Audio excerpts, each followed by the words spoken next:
1 to 1 ஆன்மீக நேயர்களுக்கு அன்பு வணக்கம்.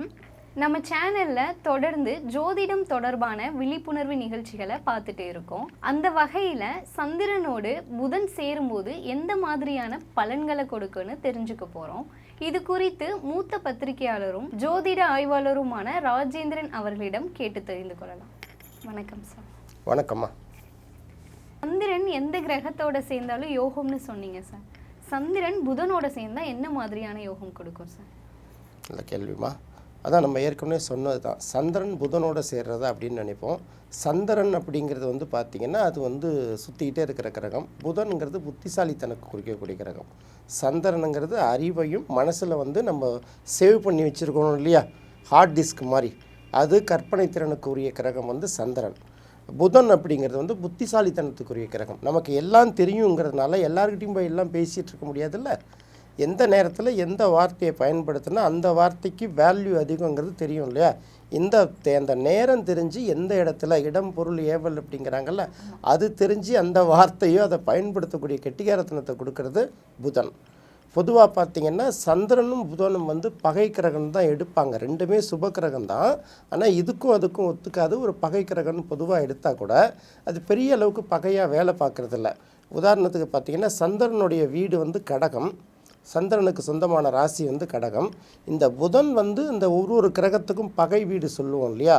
அப்போ புதன் கடகத்தில் இருந்தால் அது பகை வீட்டில் இருக்குங்கிறத ஒரு கணக்கு சொல்லுவோம். அதுதானே தவிர சந்திரனும் புதனும் ஒரு ராசியில் சந்திச்சுக்கிட்டாலோ சேர்ந்து இருந்தாலோ இல்லை ஒன்றை ஒன்று பார்த்துக்கிட்டாலோ அது எல்லா வகையிலையுமே மேன்மையை தான் கொடுக்குமே தவிர எந்த வகையிலையும் குறைவான பலன்களை கொடுக்காது. சந்திரனும் புதனும் ஒரு ஜாதகத்தில் சம்மந்தப்பட்டால் அதுக்கு சங்கம யோகம்ங்கிற ஒரு பேரே உண்டு. சங்கமம்னா என்ன சொல்லுவோம்? உறவுகள் சங்கமம், நதிகள் சங்கமிக்கிற இடம், பல்வேறு மக்கள் ஒன்றா சந்திக்கிற இடம், இப்படிலாம் சொல்கிறோம்ல.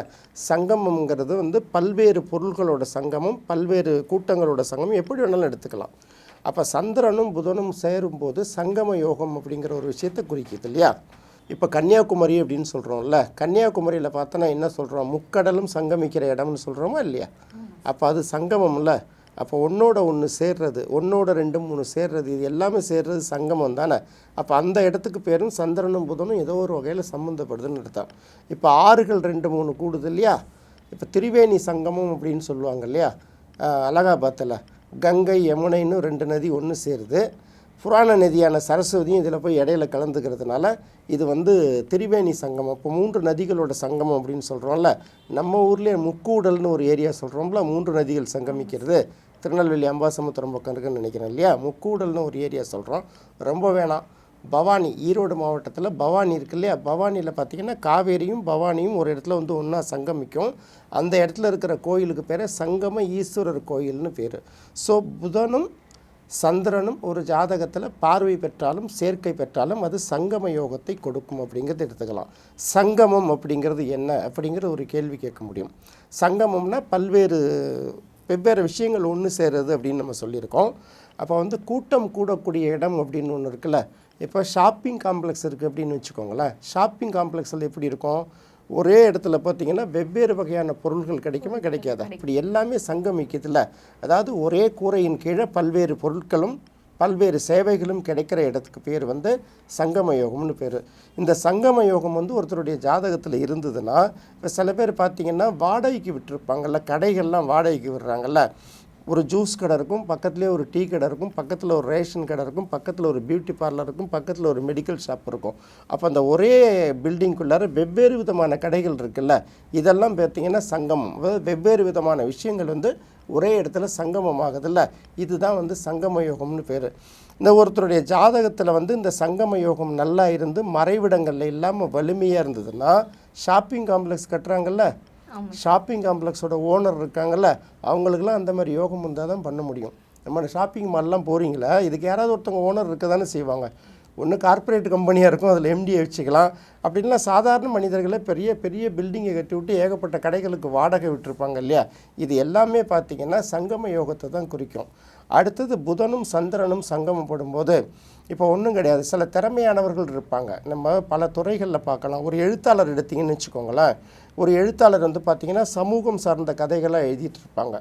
சில பேர் பார்த்திங்கன்னா குடும்ப உறுப்பினர்கள் இந்த பாசம் சென்டிமெண்ட் சம்மந்தப்பட்ட கதைகளை எழுதியிருப்பாங்க. சில பேர் பார்த்திங்கன்னா க்ரைம் த்ரில்லிங் அந்த மாதிரி நாவல்களை எழுதிட்டு இருப்பாங்க. சில எழுத்தாளர்களை பார்த்திங்கன்னா கிராமிய பின்னணியில் எழுதுவாங்க, நகர பின்னணியில் எழுதுவாங்க, க்ரைம் நாவல் எழுதுவாங்க, சென்டிமெண்ட் எல்லாமே எழுதுகிறாங்கல்ல. உதாரணத்துக்கு கதை, திரைக்கதை, வசனம், டைரக்ஷன், இசை, ஒளிப்பதிவு எல்லாம் சேர்ந்து பண்ணுறாங்கல்ல.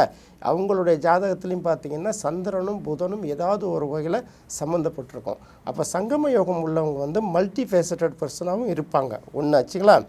இப்போ நம்ம இருக்கிறது சோஷியல் மீடியா அப்படின்னு நம்ம ஜென்ரலாக சொன்னால் கூட இது விஷுவல் மீடியா இல்லையா.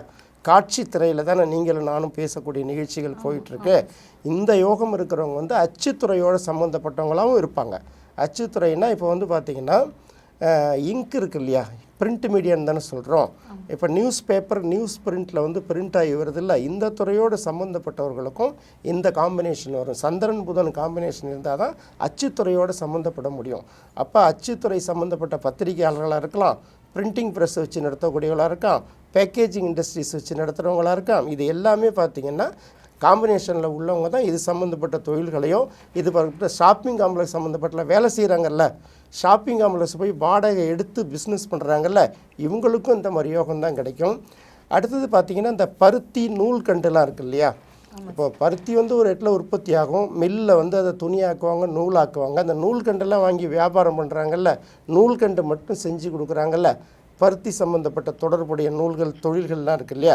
இதோடு சம்மந்தப்பட்டவர்களுக்கும் இந்த சந்திரன் புதன் தொடர்பான காம்பினேஷன் இருந்தால் தான் அவங்க தொழில் செய்ய முடியும். அதனால் சந்திரன் புதன் சம்மந்தப்பட்டாலே அது ஒரு அருமையான யோகம். இந்த பிரிண்டிங் ப்ரெஸ்ஸுக்கெல்லாம் இங்கெல்லாம் சப்ளை பண்ணுறவங்க கூட இருப்பாங்க பாருங்கள், அவங்க கூட இந்த சந்திரன் புதன் இப்போ இங்கு பிரிண்டிங் இங்கே சந்திரன் புதன் தான்.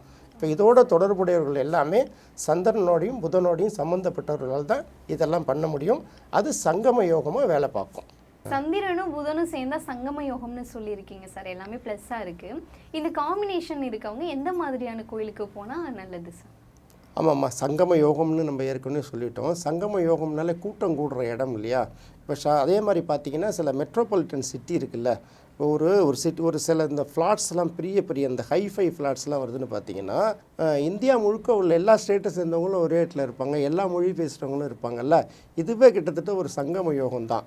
இந்த சங்கம யோகத்துக்குள்ளே ஒற்றுமையாக வாழறதுன்னு ஒன்று இருக்குல்ல. நம்ம பாண்டிச்சேரியில் ஆரோவில் அப்படின்னு பார்க்குறோம்ல, வெவ்வேறு நாடு, வெவ்வேறு இனம், வெவ்வேறு மொழி, வெவ்வேறு கலாச்சாரம், இந்த வேற்றுமையில் ஒற்றுமை. கிட்டத்தட்ட இந்தியாவை சொல்லும்போது சொல்கிறாங்கல்ல, வேற்றுமையில் ஒற்றுமை. இதுதான் சங்கம யோகம் அப்படின்னு சொல்கிறது. இது பார்த்திங்கன்னா அவங்களுக்கு பல வகையில் ப்ளஸ் இருக்குது. பல்வேறு கல்ச்சர்கள் நமக்கு சீக்கிரமாக கிடைச்சிரும், பல மொழிகளை நம்ம புதுசாக கற்றுக்குறோம் இல்லையா. அது மாதிரி இந்த சங்கம யோகம் உள்ளவங்க எல்லாருமே பார்த்திங்கன்னா அது இப்போ நீங்கள் நம்ம சொல்கிறோம்ல, நதிகள் ரெண்டு சங்கமிக்குன்னா அதை புனிதமான இடமா தானே இன்னை வரையும் கொண்டாடுறோம். அது இதோ நிறைய கடல்கள் சங்கமிக்கிற இடம் ஒரு புனிதமாக நம்ம யோசிக்கிறோம் இல்லையா. அது பார்த்திங்கன்னா யோகம் தான், அதில் எந்த சந்தேகமும் இல்லை. இந்த யோகத்தை எப்படி கூட்டிக்கிறது அப்படின்னு ஒரு வகை இருக்குல்ல. இந்த யோகம் உள்ளவங்க என்ன பண்ணணும்னா சங்கம யோகம்னு நம்ம சொல்கிறதுனால சங்கமேஸ்வரர் கோயில் இருக்கு இல்லையா, பவானி இருக்குல்ல, சங்கமேஸ்வரர் கோயிலுக்கு போய் திங்கள்கிழமை அல்லது புதன்கிழமை அந்த கடவுளை வழிபட்டாங்கன்னா அவங்களுக்கு ஒரு நல்ல யோகமாக இருக்கும். அவங்களும் போய் சும்மா சாமியை வழிபடாமல் அந்த ரெண்டு நதிகள் சங்கமிக்குதுல, கீழே இருந்து வேறு அமுத நதி இன்னொன்று சங்கமிக்குன்னு சொல்கிறாங்க. அதை யாரும் பார்த்ததில்ல, ஒரு புராணத்தோட ஒரு நம்பிக்கை. அப்போ அந்த 3 நதிகள் சங்கமிக்கிற இடத்துல இறங்கி குளிச்சுட்டு சங்கமேஸ்வரர் வழிபடும் போது அவங்களுக்கு ஒரு புத்துணர்ச்சி கிடைக்க தான் செய்யுது. நானே செக் பண்ணியிருக்கேன் சில இடங்களில். அதே போல் அது மட்டும் இல்லை, நதிகள் சங்கமிக்கிற இடம், கடல்கள் சங்கமிக்கிற, கன்னியாகுமரியில் முக்கடல் சங்கமிக்குதுன்னு அங்கே போய் கும்பிடலாம். கிட்டத்தட்ட சங்கம ஈஸ்வரர் அவங்களுக்கு ரொம்ப நிறைவான கோயில் அப்படின்னு பார்த்திங்கன்னா சங்கமேஸ்வரர் கோயில் தான் அவங்களுக்கு உகந்த இடம். ஏன்னா சங்கமத்தில், நதியோட சங்கமத்தில் உருவாகனால அதுக்கு சங்கமேஸ்வரர் கோயில். அதே போல் பவானி அப்படிங்கிற ஒரு பெயர் வருது இல்லையா, பவானி, சங்கமித்ரா, இந்த மாதிரி சம்மந்தப்பட்ட பெயர்கள் உள்ள தெய்வங்கள் எங்கேயாவது இருந்தால் அங்கே போய் வழிபடலாம். சப்போஸ் என்னால் கோயிலுக்கே போக முடியலன்னா நதிகள் சங்கமிக்கிற ஊர், சில இடங்களில் பார்த்திங்கன்னா 2 ஏரிகள் சங்கமிக்கிறோம், 3 ஏரிகள் கூட சில இடங்களில் சங்கமிக்கும், 3 நதிகள், 3 வாய்க்கால்கள் சங்கமிக்குதுல்ல. அந்த மாதிரி இந்த 3 நதி நீர்களை ஒன்றா சேர்த்து எடுத்துக்கிட்டு தலையில் தெளிச்சிக்கிட்டால் கூட அவங்களுக்கு அது யோகமாக தான் வேலை பார்க்கும். அதனால் சில நேரங்களில் பார்த்திங்கன்னா பொதுவாக இப்போ நம்ம சந்திரமங்கலத்தை யோகத்தை சொல்லும்போது அதீதமான கற்பனை திறன் இருக்கும், அதே சமயத்தில் அதிகமான டெப்ரெஷன் ஆகிடுவாங்கன்னு சொன்னாங்கல்ல. இதை பொறுத்த வரைக்கும் அப்படி இல்லை. இதை விட்டால் இன்னொன்றுங்கிற மாதிரி இவங்களுக்கு பல்வேறு திறமைகளை கை கொண்டிருக்கிறதுனால இந்த திறமையை கூட்டிக்கிறதுக்கு நிச்சயமாக அவங்க சங்கமேஸ்வரர் கோயில் போய் வழிபட்டு வழிபடுறது அவங்களுக்கு நல்ல மாதிரியான பலனை கொடுக்கும். சங்கம யோகம்னா என்ன, அது எந்த மாதிரியான பலன்களை கொடுக்கும்னு எல்லாருக்கும் புரிகிற மாதிரி அருமையாக சொன்னீங்க சார். இந்த தகவல்களை எங்ககிட்ட ஷேர் பண்ணிக்கிட்டதுக்கு மிக்க நன்றி சார். நன்றிம்மா. என்ன நேயர்களே, இந்த நிகழ்ச்சி உங்களுக்கு ரொம்ப பிடிச்சிருக்குன்னு நினைக்கிறேன். இதே மாதிரி இன்னொரு நிகழ்ச்சியில் நம்ம சந்திப்போம். நன்றி, வணக்கம்.